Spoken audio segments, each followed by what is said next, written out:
नमस्कार, आप देख रहे हैं टाइम्स ऑफ महाराष्ट्र और मैं हूं आपके साथ मानवी ठाकुर। महाराष्ट्र बना सभी के लिए आवास योजना लागू करने वाला पहला राज्य। राज्य में सभी के लिए आवास योजना को सफलतापूर्वक लागू करने वाला महाराष्ट्र देश का पहला राज्य बन गया है। प्रदेश अध्यक्ष एवं राजस्व मंत्री चंद्रशेखर बावनकुले ने ये जानकारी दी और इसके लिए मुख्यमंत्री देवेंद्र फडणवीस के दूरदर्शी नेतृत्व की सराहना की। उन्होंने कहा, मुख्यमंत्री की दृढ़ इच्छा शक्ति और प्रशासनिक दक्षता के चलते ये महत्वाकांक्षी योजना साकार हो सकी है। बावनकुले ने बताया, इस योजना के तहत हजारों परिवारों को पक्के और सुरक्षित घर उपलब्ध कराए गए हैं, जिससे उनके जीवन में स्थायित्व और सम्मान दोनों आए हैं। ये पहल न केवल सामाजिक न्याय की दिशा में एक बड़ा कदम है, बल्कि महाराष्ट्र को विकास की नई ऊंचाइयों पर भी ले जाई जा रही है। उन्होंने आगे कहा कि राज्य सरकार का लक्ष्य है कि कोई भी नागरिक बेघर ना हो। खरं तर या ठिकाणी जेव्हा आम्ही प्रवेश केला, माननीय मुख्यमंत्र्यांनी अनेक प्रकल्पाचं उद्घाटन केलं आणि जेव्हा आम्ही एक दिव्यांग व्यक्तीचं घर चाबी देण्याकरता माननीय मुख्यमंत्री गेले, त्या ठिकाणी त्यांच्या डोळ्यामध्ये जे आनंद अश्रू होते ते अत्यंत महत्त्वाचे होते।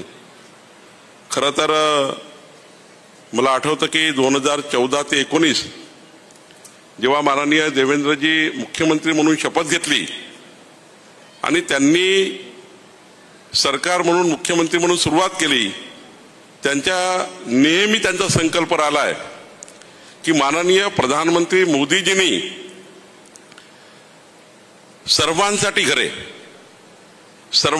घरे ही जी योजना या देशामध्ये लागू केली, त्या योजनेमधले संपूर्ण या राज्यातले जे काही त्या ठिकाणी अडथळे होते ते सर्व अडथळे माननीय देवेंद्र फडणवीसजींनी दूर केले आणि या राज्यामध्ये आज जवळपास जी घरं झाली आहेत, या राज्याचा इतिहास म्हणजे या राज्याचा जो आपल्या भारत देशातल्या इतर राज्याचे सर्व रेकॉर्ड महाराष्ट्र सरकारने मोडले।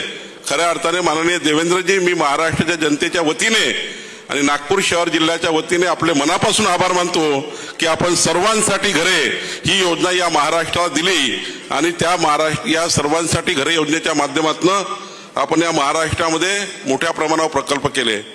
मी आपले आभार मानतो की आता आपण माननीय मोदीजी आणि आपले देशाचे ग्रामविकास मंत्री शिवराज सिंग चौहानजी यांच्याकडनं माननीय देवेंद्रजींनी 30 लाख घरं पुन्हा या राज्याकरता मिळवले। एकदा सर्वांनी माननीय देवेंद्रजींचं टाळ्या वाजवून त्या ठिकाणी आपण सर्वांनी स्वागत केलं पाहिजे। खरं तर एवढंच केलं नाही तर माननीय देवेंद्रजींनी हे सांगितलं माननीय मुख्यमंत्री म्हणून की या राज्यातल्या संपूर्ण घरांना त्या ठिकाणी 5 ब्रास रेती मोफत दिली पाहिजे।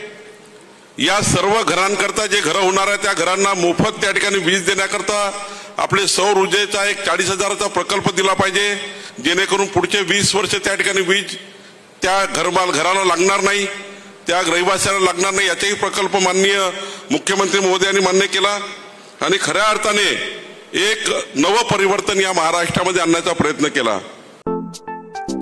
सिर्फ 6,999 रुपए में पाइए branded i3 computer, 256 GB SSD का hard disk, 8 GB RAM, 19 inch की बेहतरीन स्क्रीन। काम, पढ़ाई या मनोरंजन सबके लिए परफेक्ट सिस्टम और पाइए साथ में mouse keyboard free. Limited period offer, जल्द कॉल करें और अपना कंप्यूटर बुक करें।